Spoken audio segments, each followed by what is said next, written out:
Хайде да направим сега един опит за запалване на салфетка. На салфетка. Тя малко е мокра. Който е сидял сандвич с магнезиева пръчка.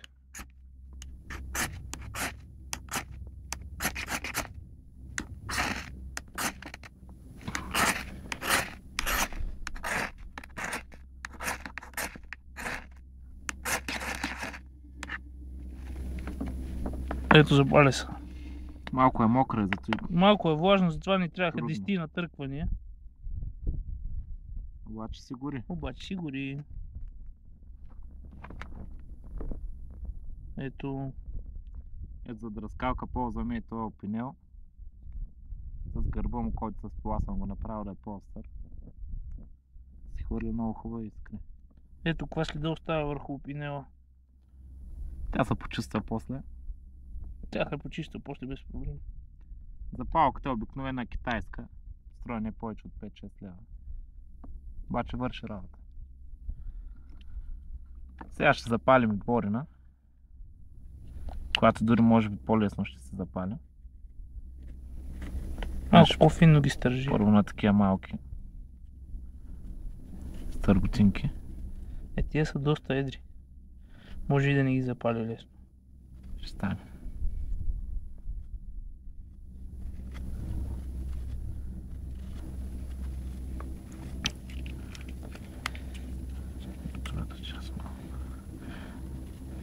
Тази борина не е толкова смолиста. После ще пробваме с салфетка и с смола, която сега тук след малко ще изкъртя отбора. Натекла смола, няма да наранявам дървото.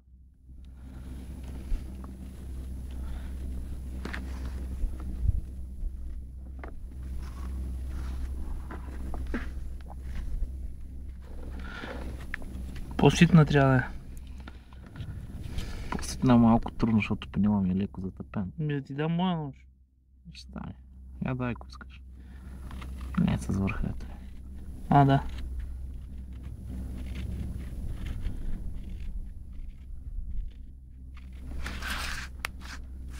Да пробваме. Вече дали няма да стане. Според мен трудно ще стане едра.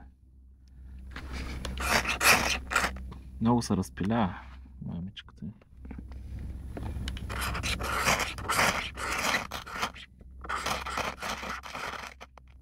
Запали се.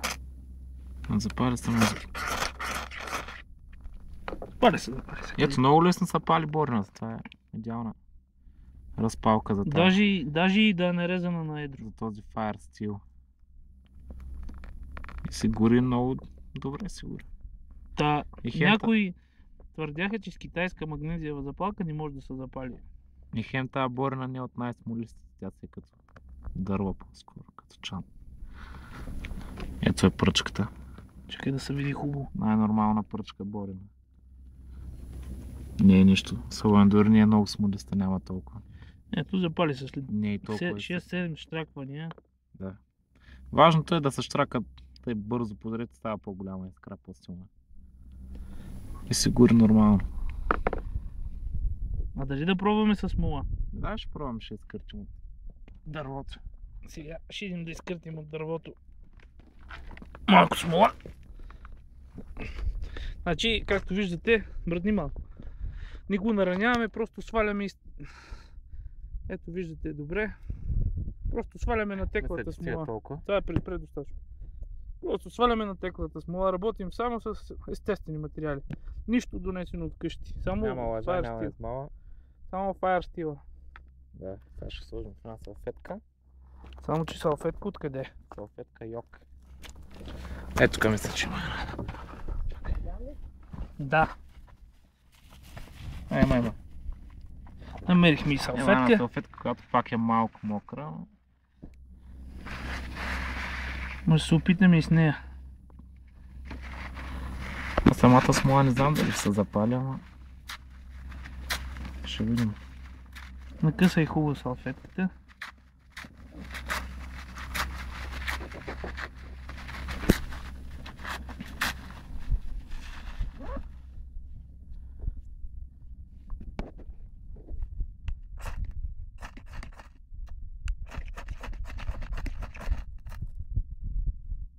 Изгасна от вятъра. Да.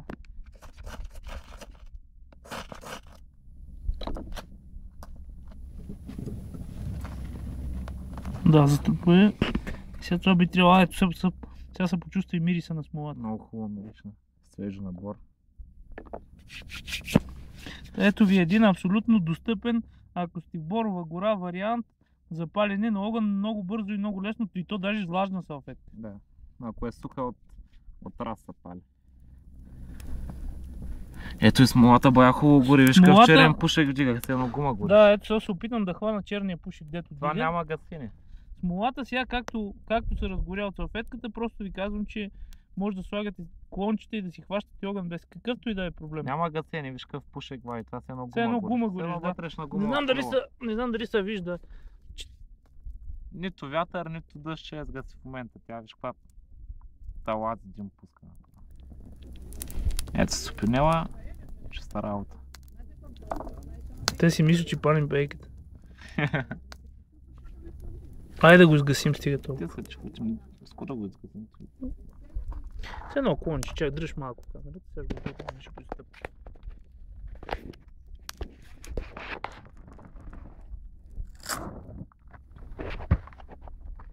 Ето виждате, на смолените остатъци продължават да горят. Трудно се гасят, виж, въобще нищо не гаси вятъра, как ги духа, обаче не. Снимай тук отпечатъка върху пейката. Ето каква смола. Тя се разцепи направо. Това е.